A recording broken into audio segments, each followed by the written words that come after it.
നിങ്ങൾ എന്തായി നോക്കുന്നേ? ആരെങ്കിലും വരുന്നുണ്ടോ എന്ന് നോക്കിയതാ. നീ അതിങ്ങ് എടുത്തോണ്ട് വാ, അവിടെ കൊണ്ട് കുഴിച്ചിടാം. അവിടെ ആകുമ്പോൾ ഇഷ്ടം പോലെ കാടുണ്ട്. നല്ലൊരു കുഴി കുത്തി കുഴിച്ചിട്ടിട്ട് ഒരു കല്ല് വെച്ചാൽ ആരും അറിയത്തില്ല. അതിനെന്തിനാ നിങ്ങളിങ്ങനെ ഒളിച്ചും പോകാതെ നിൽക്കുന്നേ? എന്താ അത് ഇവിടെ കുഴിച്ചിടത്തില്ലയോ? ശവമൊന്നുമല്ലല്ലോ, ചത്ത പട്ടീനെ കുഴിച്ചിടാനല്ലേ? അതല്ല, നമ്മുടെ പട്ടിക്ക് ആരോ വിഷം കൊടുത്ത് കൊന്നാണ് നമുക്കറിയാം. നമ്മളിവിടെ ഒരു കുഴി കുത്തി അതിനെ കുഴിച്ചിട്ടാ വേറെ വല്ല പട്ടിയോ അല്ലെ വല്ല കുറുക്കനോ വന്ന് മാന്തി കഴിഞ്ഞ് പിന്നെ ഇവിടെ എല്ലാം അപ്പടി മണമായിരിക്കും. നാട്ടുകാർ പറയും നമ്മളിവിടെ കൊണ്ട് കുഴിച്ചിട്ടാന്ന് പറയും. ആരും അറിയാതിരിക്കാൻ വേണ്ടിയാ. നിങ്ങൾ ഇങ്ങനെ ഒരു മൊണ്ടനായി പോയില്ല എൻ്റെ മനുഷ്യ. മറ്റുള്ളവരുടെ അഭിപ്രായം അനുസരിച്ച് ജീവിക്കാൻ നിൽക്കുന്ന ഒരു കിഴങ്ങൻ ഇവിടെ കുഴിച്ചിടാൻ നോക്ക്. നീ കൂടുതൽ അഭിപ്രായം ഒന്നും പറയണ്ട.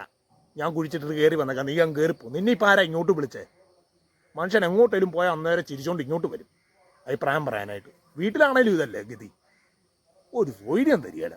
നിങ്ങൾ എന്നാന്ന് വെച്ചാൽ ചെയ്യേ, ചുട്ടു തിന്നെ കുഴിച്ചിടേ. നിങ്ങൾ എന്നാന്നേ വീട് വിളിച്ചിട്ട് ഫോൺ എടുക്കാത്തേ? അവൻ്റെ കൂടെ വർക്കിന് പോകാൻ എനിക്ക് മനസ്സില്ല. അവൻ വിളിച്ചിട്ട് ഞാൻ മനഃപൂർവ്വം ഫോൺ എടുക്കാഞ്ഞാ. ഇന്നലെ ഞാൻ അവനോട് ഒരു 3000 രൂപ ചോദിച്ചു, അവൻ എനിക്ക് തന്നില്ല. നമുക്ക് ഉപകാരമില്ലാത്തവന് വേണ്ടി പിന്നെ നമ്മൾ എന്തിനാ വർക്കിന് പോകുന്നത്? നീ അവന് വക്കാലത്ത് പറയാനും നിൽക്കണ്ട. ഞാൻ ആരുടെയും വക്കാലത്തൊന്നും പറയാൻ വന്നതല്ല. എന്നായാലും നിങ്ങളെ സ്വന്തം ചേട്ടനല്ലേ. നിങ്ങളും കൂടെ പണ്ടല്ല അങ്ങ് ഒരു ഇലക്ഷനിൽ നിന്നത് അല്ലേ? അത് അന്വേഷിച്ചപ്പോൾ തന്നെ വീട്ടിൽ വന്നിട്ടുണ്ടായിരുന്നു. അതുകൊണ്ടല്ലേ ഞാൻ ഇങ്ങോട്ട് ഇറങ്ങി വന്നേ. പോ, ഞാനിത് കുഴിച്ചിട്ടിട്ട് വന്നേക്കാം.